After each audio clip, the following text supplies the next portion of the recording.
The Great Flood, When Survival Becomes Speculation. A deep dive into Netflix's bold, bewildering Korean apocalypse. When The Great Flood arrived on Netflix on December 19, 2025, viewers around the world were quick to tune in, drawn by the promise of a high-stakes South Korean disaster thriller. Directed by Kim Byung-woo, known for taut genre films like The Terror Live, this latest effort begins in familiar territory: rising waters, desperate escapes, and the battle of a mother trying to protect her child. But as the story unfolds, what at first feels like an adrenaline-paced survival film transforms into something far stranger, more ambitious, and deeply polarizing. At its opening, the narrative is almost archetypal disaster cinema. A catastrophic flood sweeping across Seoul submerges entire buildings. Anna, portrayed with ferocious intensity by Kim Demi, wakes to find her world drowning, and with her young son Ja-in in tow, she races up a high-rise in search of safety. The water levels rise, structural peril grows, and survival becomes the primal push forward. There is real visceral danger on screen, moments of shocking peril and genuine tension that grip the audience from the first act. And yet, just as viewers settle in for what appears to be another high-stakes escape thriller, the film takes a dramatic turn. Midway through, The Great Flood does something almost unheard of in mainstream disaster fare: it abandons the familiar and dives headfirst into mind-bending science fiction. The revelation that Anna is not only a survivor but a key scientist in a secret United Nations laboratory alters the entire context of the story. Her role becomes central not just to saving her son, but to the survival of humanity itself.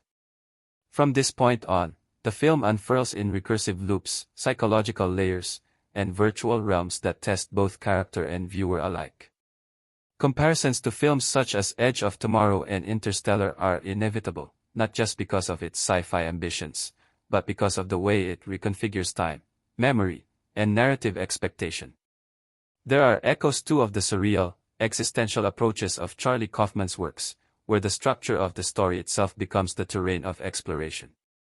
This pivot, from visceral flood thriller to speculative science fiction, is where The Great Flood most clearly distinguishes itself. It is a movie that doesn't just depict catastrophe, it questions what catastrophe means, and even more provocatively, what storytelling means in the age of algorithmic entertainment. In its recursive narrative, the film seems to suggest that emotional responses and narrative arcs can be calibrated, optimized, or even simulated, a bold proposition that moves the film beyond the boundaries of simple survival drama.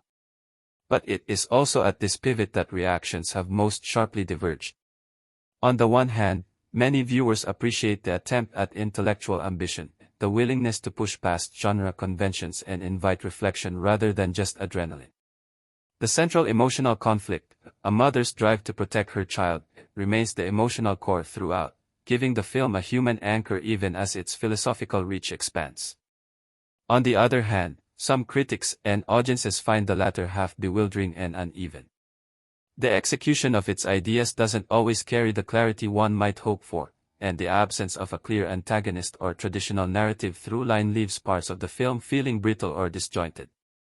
For some, the shift from catastrophe to conceptual abstraction feels like a risk taken without the narrative tools fully in place. This split in reception has played out vividly across social media and discussion forums. Some viewers applaud the film's ambition, arguing that it challenges audiences to engage with ideas about simulation, emotion, and the nature of storytelling itself, culprits of curiosity that linger long after the credits roll. Others criticize the narrative logic and pacing, questioning whether the film's intellectual ambitions undermine its emotional and dramatic impact. What emerges from this debate is a movie that resists easy categorization. It is not merely a disaster film, nor is it a pure science fiction meditation, nor is it comfortably either in the way many mainstream films aim to be. The Great Flood lives in the productive tension between these realms, even when that tension feels uneven or unresolved. In many ways, The Great Flood reflects the evolving landscape of streaming cinema itself. With global distribution on Netflix, it does not rely on conventional theatrical box office formulas, and that freedom allows it to take risks that big mainstream features rarely do. It is precisely this willingness to experiment, to start in one genre and end in another, to question narrative and emotional processing, that makes the film worthy of conversation, even from those who emerge from the experience confused or unconvinced.